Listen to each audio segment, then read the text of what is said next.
The sound is not a warning to go away, but an invitation to come closer. The tiger senses a meal.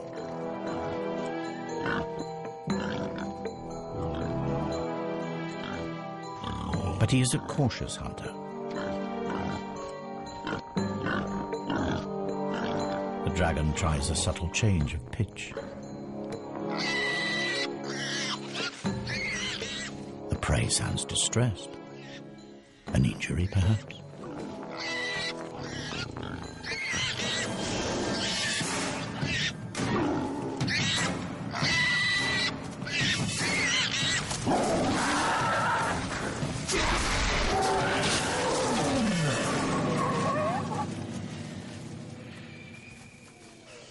The tiger falls for it hook, line, and sinker.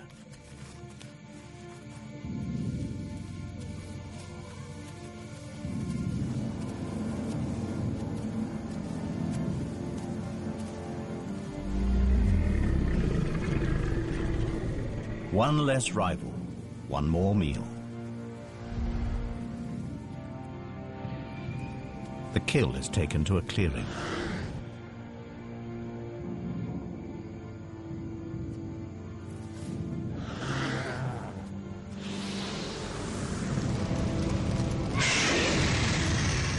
The forest dragon has adapted its ancient weapon into a culinary tool. Cooked meat is far more easily digested. But the flames draw another mammal near.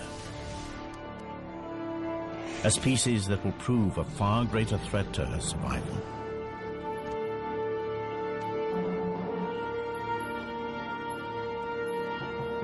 I came here to expose a hoax, and suddenly a whole reptile family is coming to life. What a family. Of all the prehistoric giants, only yours survived the KT catastrophe. And you weren't the only dragon. Seems there was a forest-dwelling Asian dragon, a sea dragon too, just like the myths. Could there have been others? I need more time. The helicopter will be with us any minute, and soon we'll be heading back to England. And once this thing's back in the museum, I won't get a look in.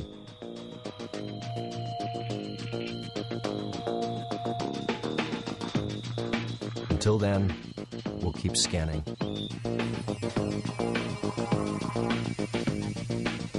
You need to look at this.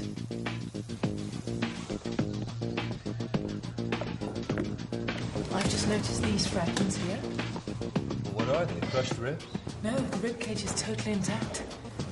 But they're bone fragments, right? What are they? Well, that explains the weird proportions.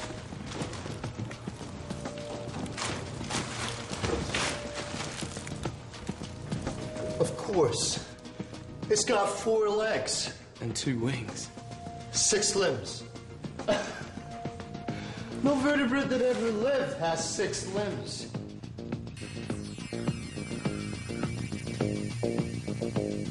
It's true, every land-based vertebrate on the planet has 4 limbs. Front feet, back feet, arms and legs.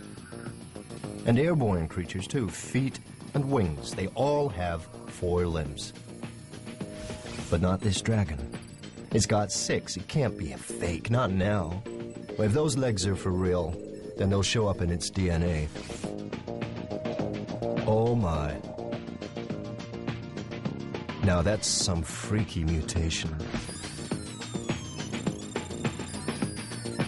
This creature has a genetic adaptation unlike anything in the animal kingdom, and wouldn't you know it? In the gene responsible for generating limbs.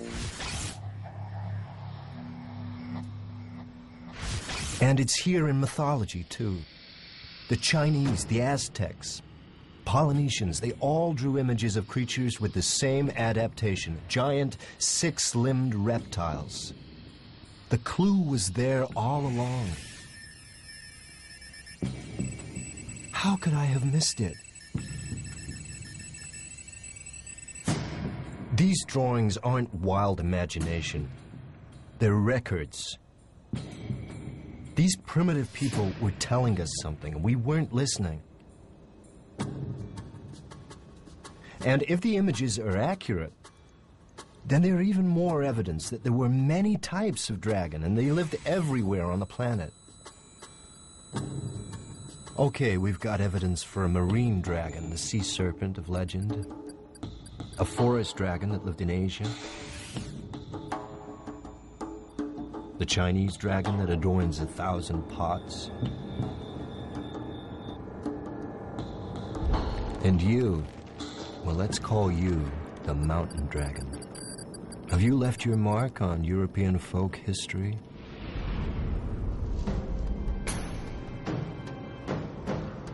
Romania, dragon iconography. Here you are, recorded in stained glass. The locals called you the devil from the mountains.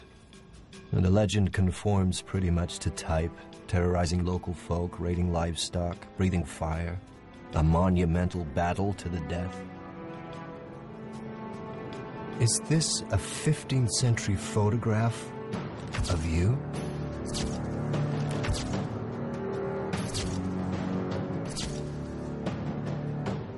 So the local farmers gave you a name, the Mountain Devil. And what kind of devil were you? We're down to the wire. They'll be moving the body out any minute, and I'll have to leave with it.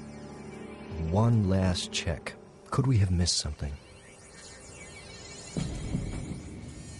What's that in the heart?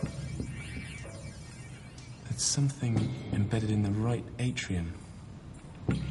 That's not organic matter.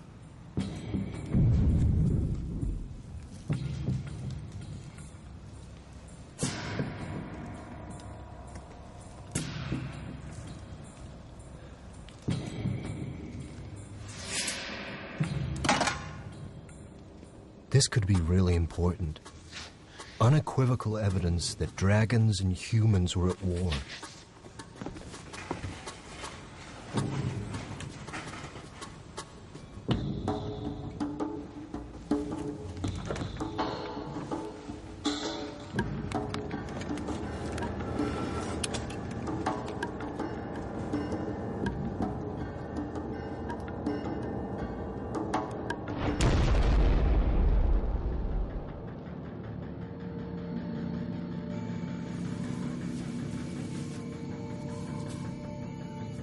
Throughout the age of mammals, dragons survived. But their survival was precarious. Fire was the ace that kept them one step ahead of the competition.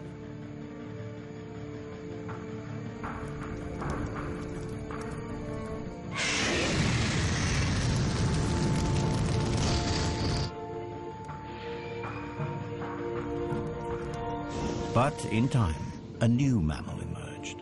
Small, vulnerable, but supremely intelligent.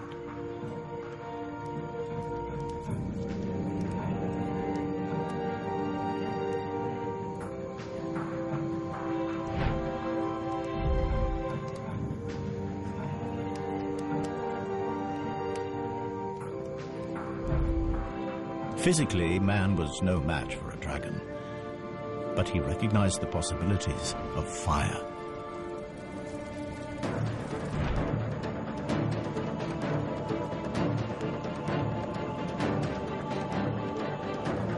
With fire, mankind could clear forests for farmland, mold metal into savage weapons. In the evolutionary blink of an eye, mankind was pushing the most deadly predator in the natural history of our planet to the verge of extinction. They had turned the dragon's most potent weapon against them.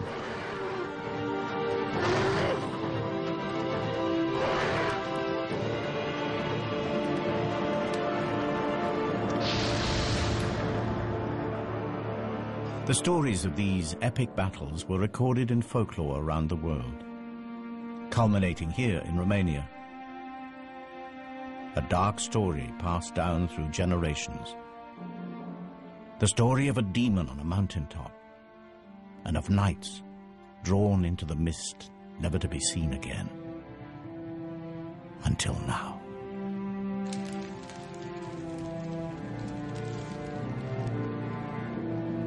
Humans and dragons, mortal enemies. If these knights went looking for a dragon, it looks like they found one. This isn't ice damage, this is carbonization. These men were burned alive by a dragon for sure, but not ours. Our dragon never breathed fire.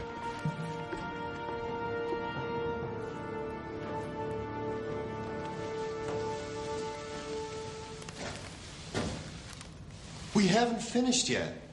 Yes, we have. Look. Look. Carbon. I found it on one of those bodies out there. Those bodies have been scorched.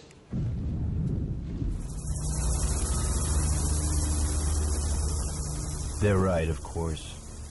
It's the find of the century, and we can't risk it turning to mush. But the mountains are calling me. What did those men find up there? They're ready for it!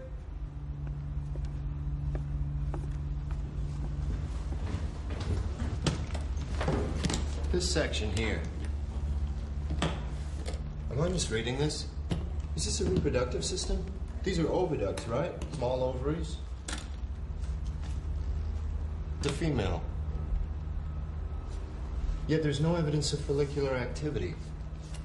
The reproductive tract is immature. It's a juvenile. It's a baby. That clinched it. The creature in the autopsy room was a baby.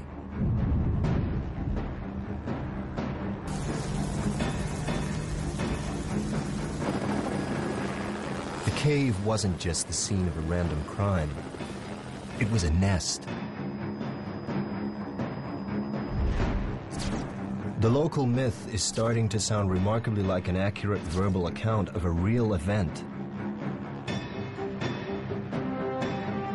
The knights weren't killed by our dragon. They were killed by an adult, perhaps defending its young. A dragon corpse can tell us how their bodies worked, but a nest, it can tell us so much more, how they lived.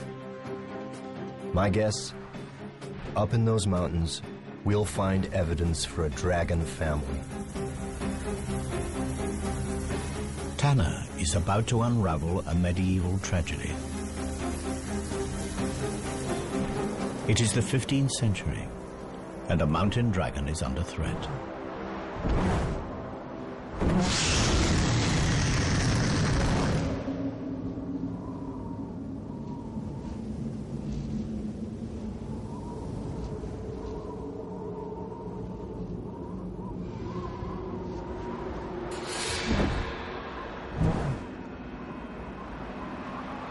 The distant ancestors of this female mountain dragon fed on the wild herds that roamed the vast Asian grasslands. But the herds were tamed by man. For dragons, they were no longer fair game. They were livestock. And so the dragons that gorged themselves on the plains have been driven to the remote regions of Europe. And in this remote place, wild game is scarce. Today, she is hunting the rarest creature on Earth. But not to eat. Today, she's looking for a mate. She spreads her scent throughout her territory.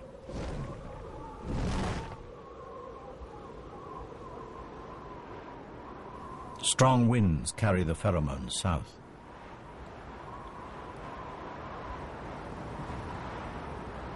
Female dragons mate once every 7 years, yet this mature female has never seen a male dragon. Nevertheless, every year when she comes into season, Instinct commands her to play out the rituals of attraction. Her season is almost finished, and the window will close for another year.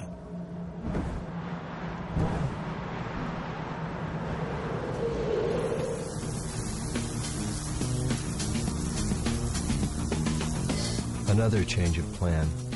Something interesting about a half-mile below the cave.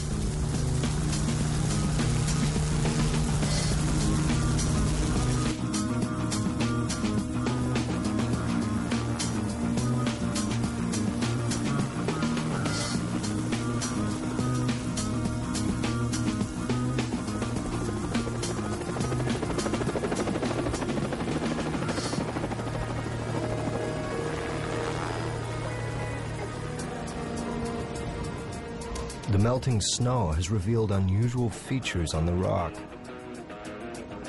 Now, to the casual observer, they could be anything, perhaps the result of some odd geological process. But me, I've got fire on my mind. And these rocks look like they've been scorched.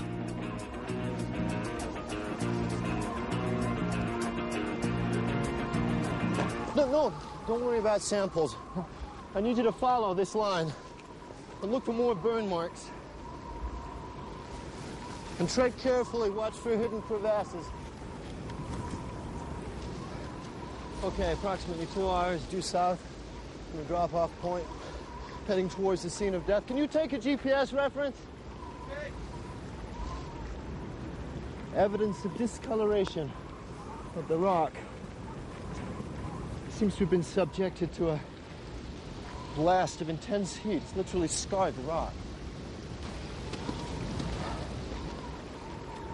These rocks have been burned to melting point in symmetrical lines. The dimensions are frightening. Lightning couldn't do this. Forest fire? It's not likely. We're halfway up a mountain at the edge of a glacier. The lair is nearby. Was there some kind of fight?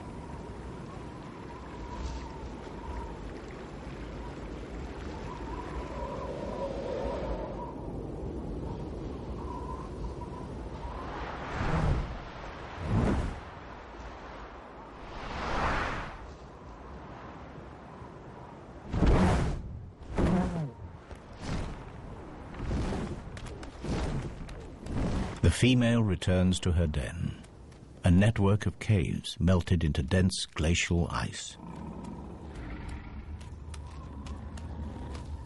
Despite the cold temperatures outside, in here the temperature is relatively warm. Like an igloo, the thick walls retain heat. But the mountain dragon has another line of defense against the cold. From her marine ancestor, she's inherited a blood protein that prevents her tissues from freezing. It has proved vital to her species as they are forced into increasingly inhospitable habitats. Soon it will be autumn, and her metabolism will slow as she prepares to hibernate through the bitter winter.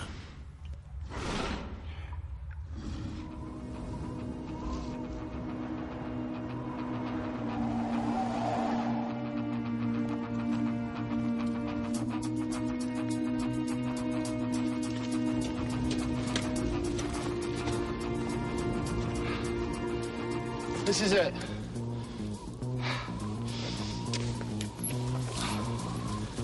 Why would you choose such a remote and inhospitable place to live? Come on.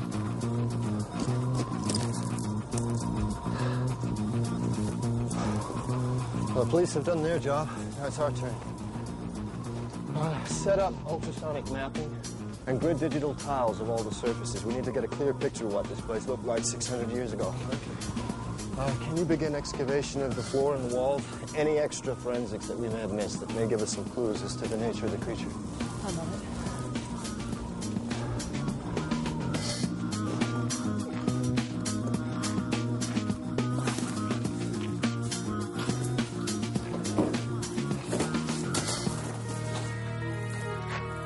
So this was where they found you. Gridding tile 1, set. The laser scanner will help us build a map of this place, and then we can accurately record the position of everything that we find. Any mapping results yet? I've gridded most of the cave, but it's a labyrinth in here. Does anyone to guess what's behind these walls? Glacial movement. Set those echo scan charges at the minimum. We don't know how unstable this place is. Echo scanning. Small explosive charges send shock waves into the ice. The echoes will tell us what's behind them.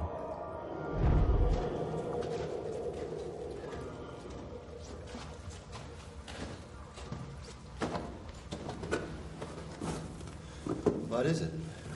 I'm not sure. I know what this is. Dragon poop. Looks like organic matter. It's beautifully preserved. Good work. Okay, bag it.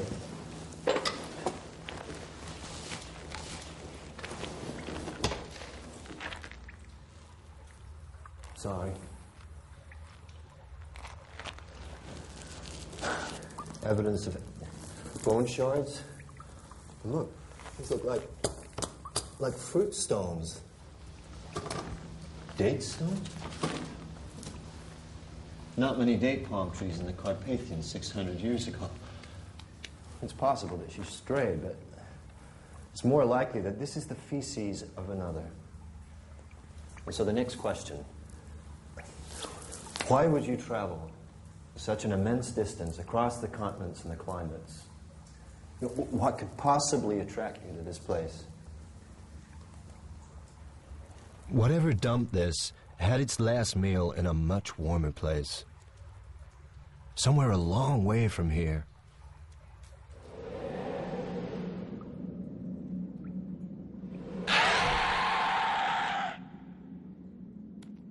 The female's curiosity is aroused.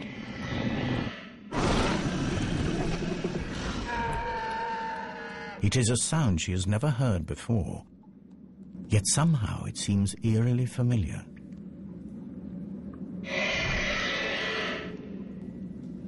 She is compelled to investigate.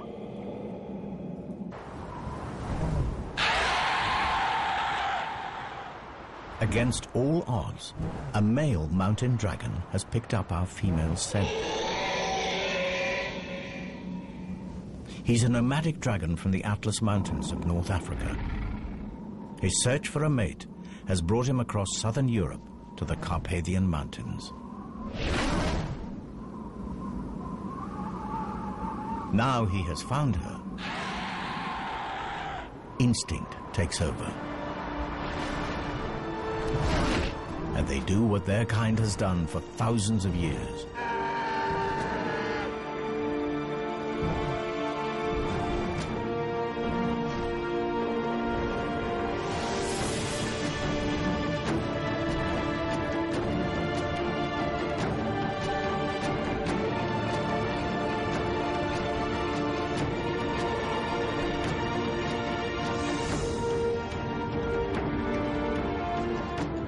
It is a courtship ritual that is as perilous as it is spectacular. At the height of her climb, they lock talons and drop in a dazzling free fall. It is the ultimate test of faith.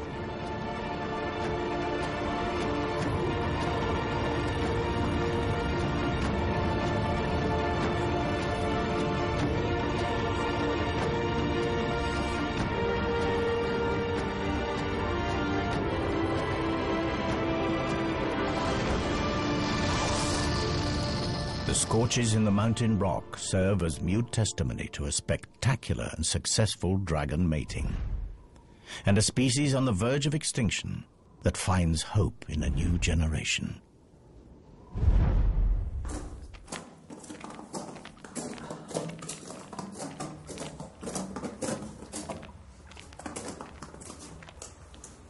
What is that?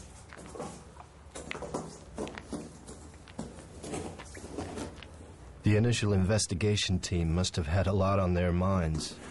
They sure overlooked this.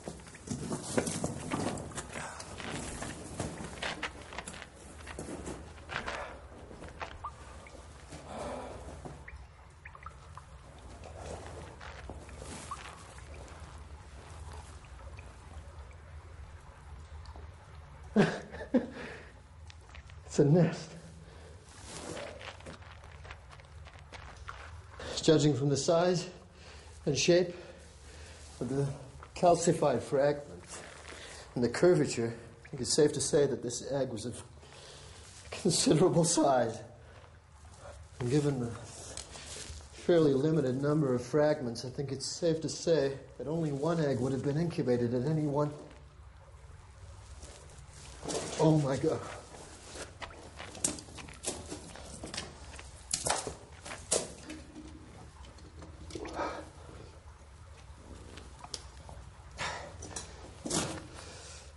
Two eggs in a clutch, but only one of them made it.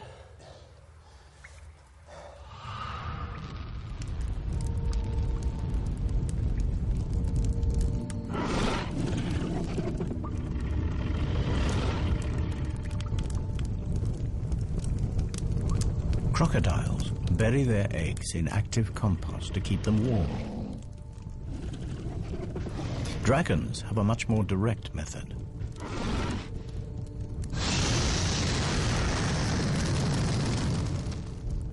The eggshells have heat-resistant properties that can withstand intense temperatures. In fact, without this searing heat, the dragon chicks inside would die of cold.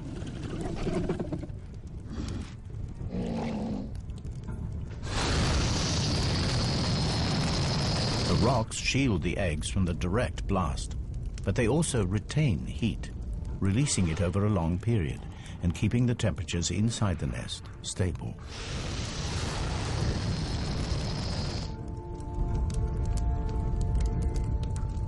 If she is to become a mother, careful and constant temperature control is essential over the long incubation period.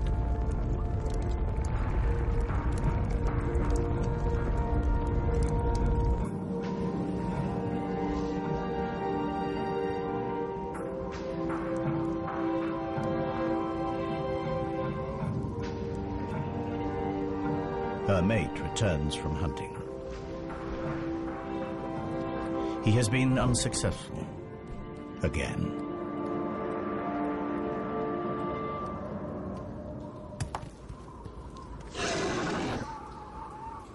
After mating, female dragons become aggressive, deeply defensive when any creature approaches the nest, even a mate. In order to placate her for the lack of food, he brings a gift.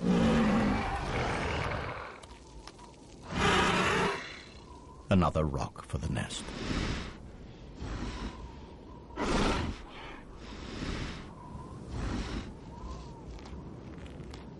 The male is now clear to enter the cave. The female will take her turn to hunt.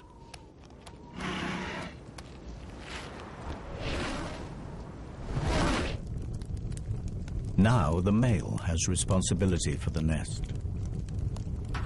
Special sensors in his tongue allow him to check the temperature.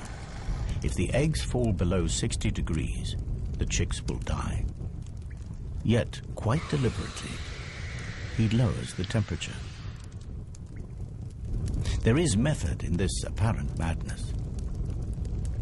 Just like crocodiles, the temperature in the nest will determine the sex of the offspring. Cooler temperatures encourage the development of females. Males, even sons, will compete for territory, food, and breeding females. Females suit him better. In normal times, this self-serving strategy is sound, but in a species on the verge of extinction, an imbalance in the sexes could prove fatal. Should anything happen to him, this tiny group is finished.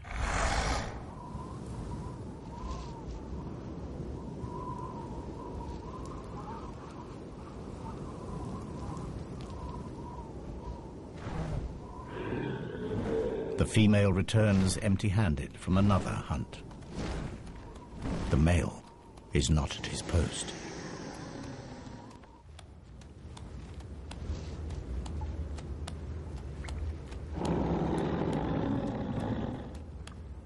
Something is very wrong. The male has let the incubation temperature drop dangerously low.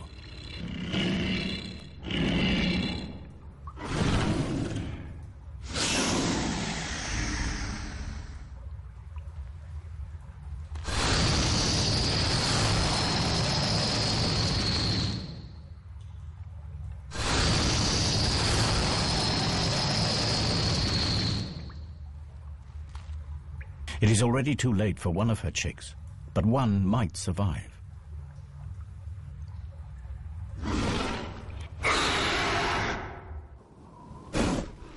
The male senses trouble and makes his escape.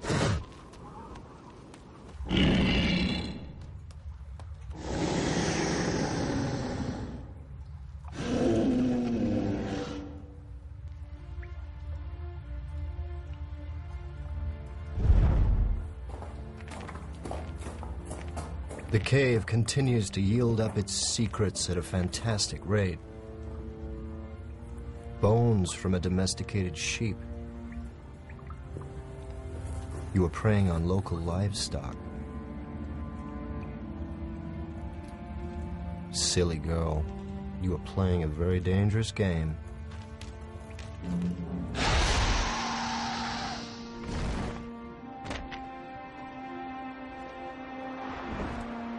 The female has taken to raiding livestock for food. She has good reason. This is her daughter. And her survival is the most important thing now. But by stealing from farms, she risks provoking the locals and placing her daughter in danger.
Unaware of the price on her head, the female dragon continues to equip her daughter for the future.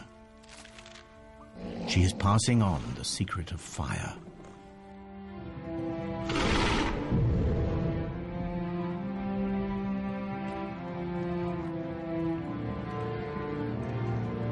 These marks could have been made yesterday. They were after something in the rock. We'll need tests, but my guess is that we'll find platinum. This nest wasn't built here for the view.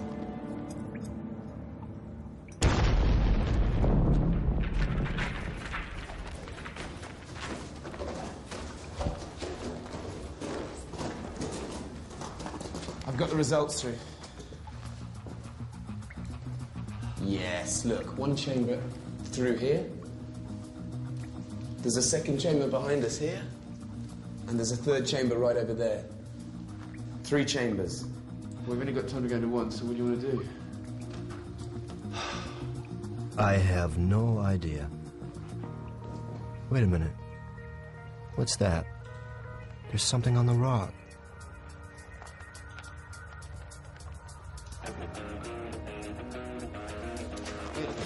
Stand here. Stand here. With your arm. This arm.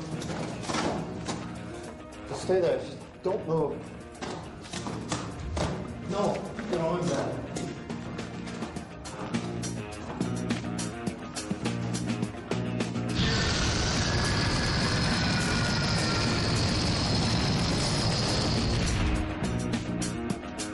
Whatever created that blast mark came from behind this wall. Set up the rover. We're going in here.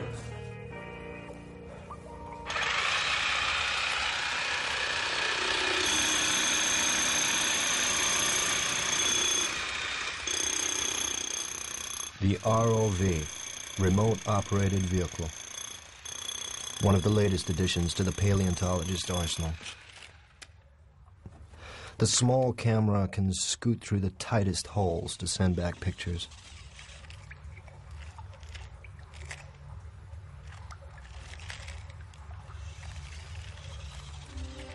Padre nostro, che sei nei cieli, sia santificato il tuo nome, venga il tuo regno, sia fatta la tua volontà, come in cielo e così in terra. Dacci oggi il nostro pane quotidiano.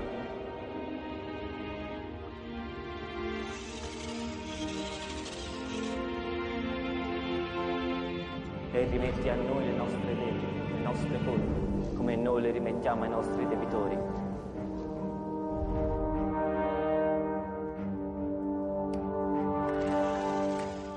E non ci indurre in tentazione, ma liberaci dal male.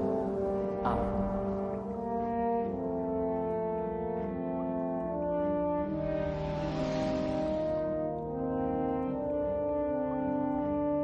We gotta get in there.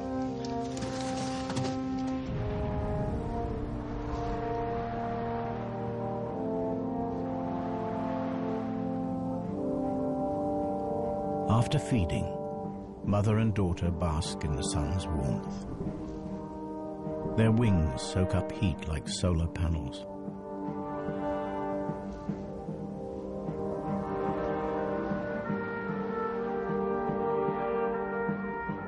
In a rare moment of intimacy, they lie together and share body warmth. Soon the mother will have to hunt, and her daughter will be left unguarded.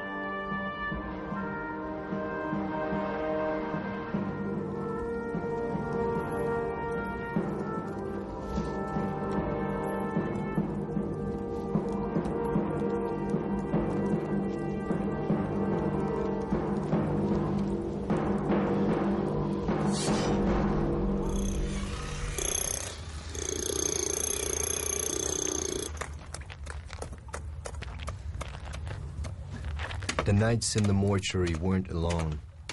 This place is looking more like a war zone. The question is, whatever killed them, is it still in there?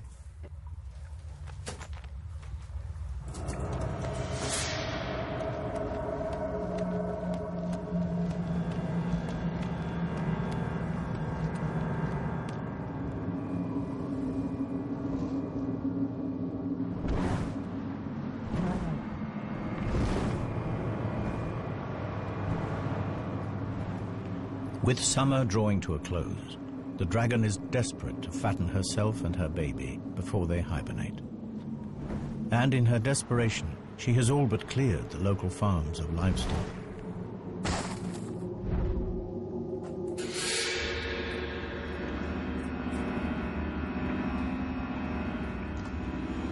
There are 2 more bodies in here. There doesn't appear to be any evidence of scorching.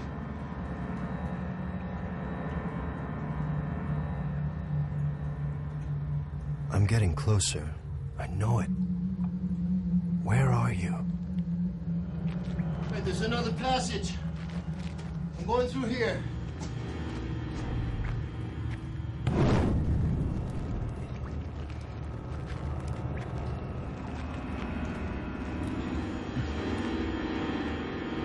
Once man and dragon lived side by side. Dragons were respected, even worshipped. Now they are hunted like vermin. Man has driven dragons to these remote habitats. Now even here, they are not safe.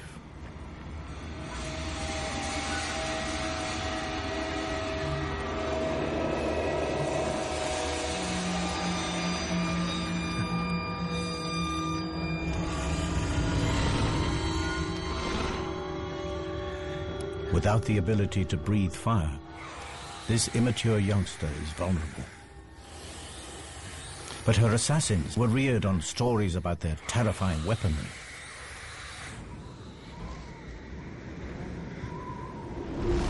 Wary of the fire-breathing devil, they are cautious. Eventually, they sense that this dragon carries no threat.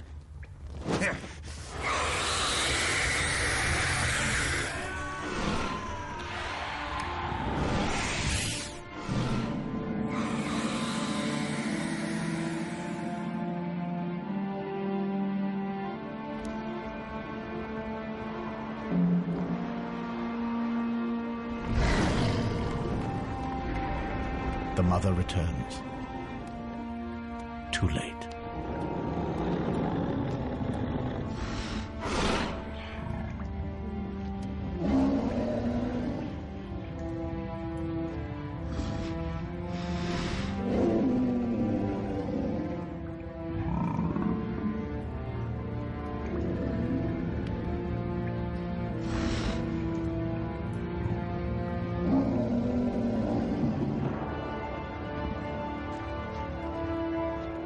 But her grieving will have to wait.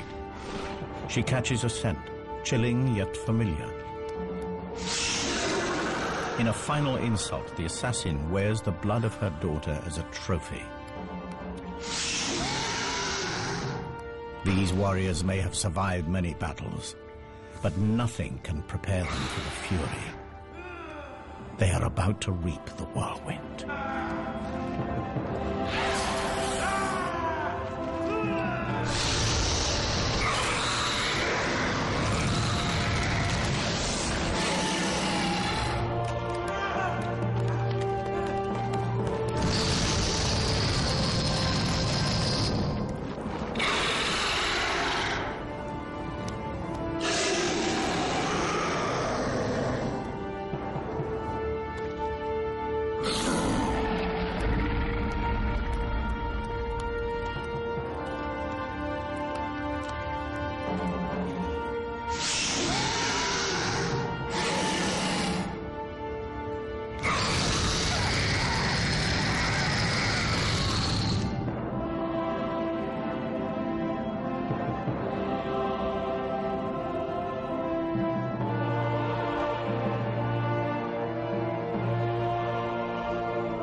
Like higher mammals, dragons invest many years in rearing their young, and like those mammals, they feel loss.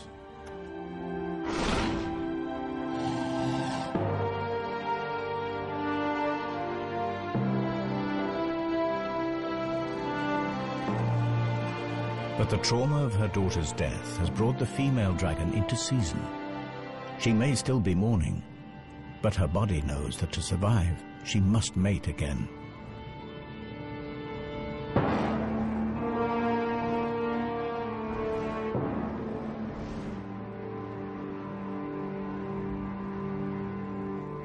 She starts again the process of attracting a mate back into her territory. She displays the armor from her daughter's assassins. Dragons are naturally attracted to reflective objects. It is a long shot, but perhaps a glint might catch his eye. The chances are that he's no longer alive. There's nowhere left to hide.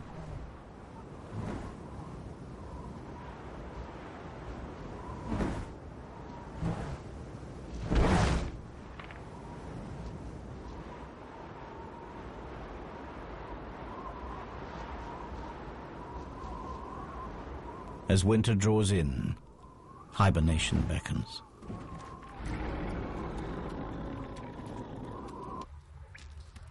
She'll have to survive the winter on her meager reserves of fat.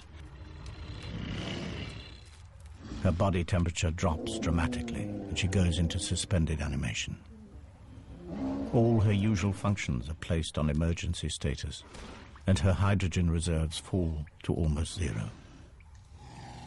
And in this state, she's as vulnerable as her daughter.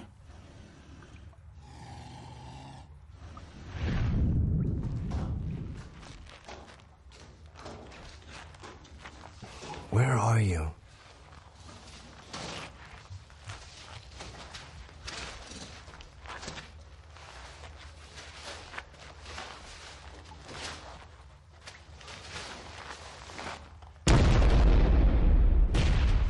Another body! A spear.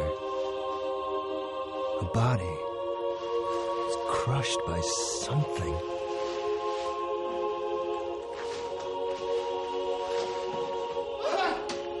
I found a wing!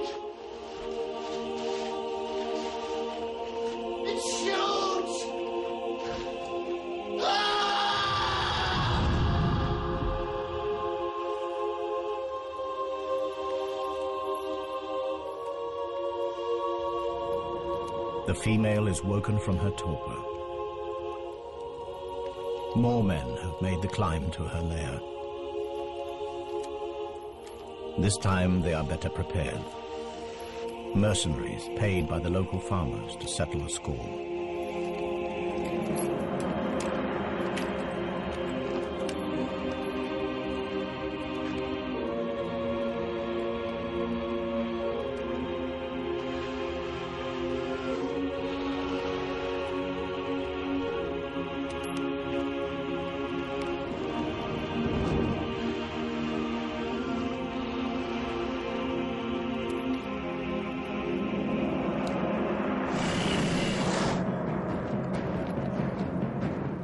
Without food, she cannot make hydrogen.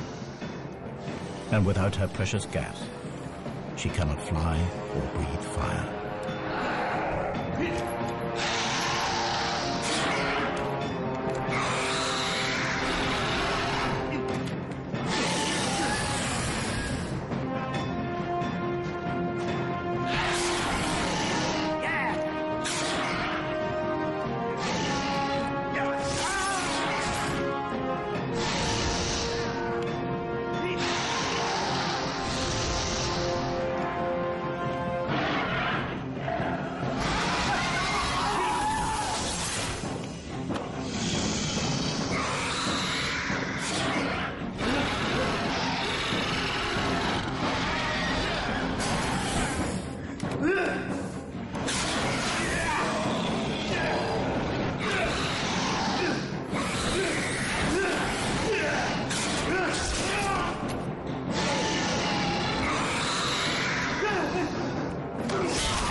Over the years, the cave was sealed by snow and ice, and the bloody battle frozen in time.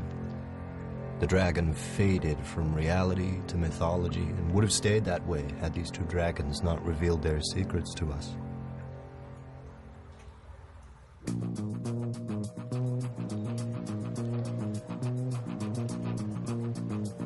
I left the museum with my reputation in pieces.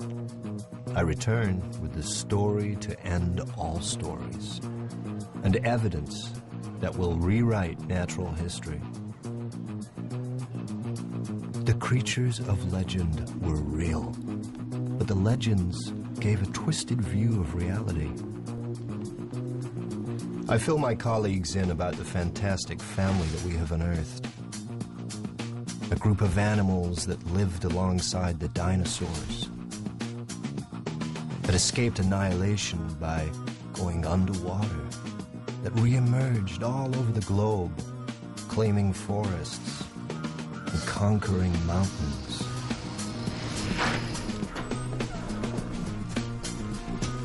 But I can tell that they're not listening. They want to see the evidence firsthand. And who can blame them? This way. And goggles on, please.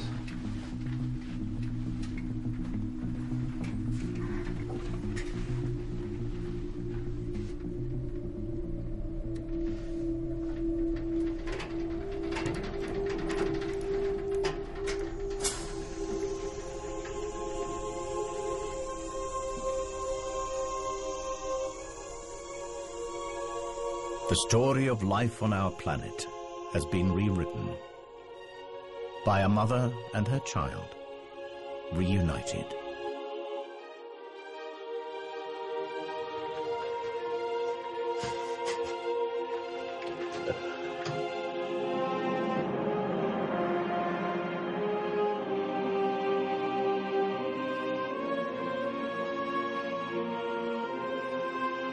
And that's what we have here, the last of a legendary line. Myth made real.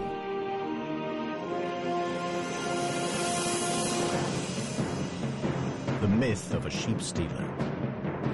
The reality of a mother struggling to feed her young. The myth of a vicious beast. The reality of survival at any cost. The myth of knights that climbed a mountain to slay a dragon. The reality, persecution and extinction. Now every dragon myth from around the world begs the same question. Were they real too? And the most important question of them all, were these really the last dragons?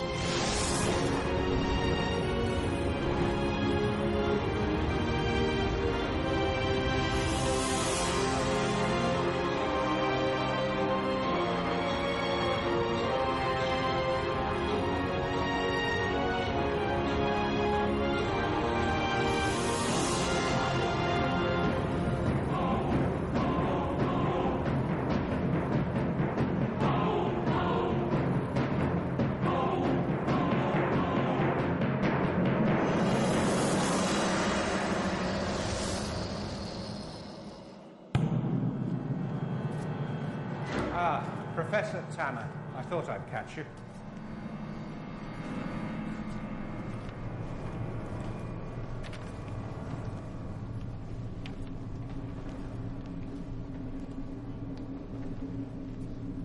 These were taken 2 months ago.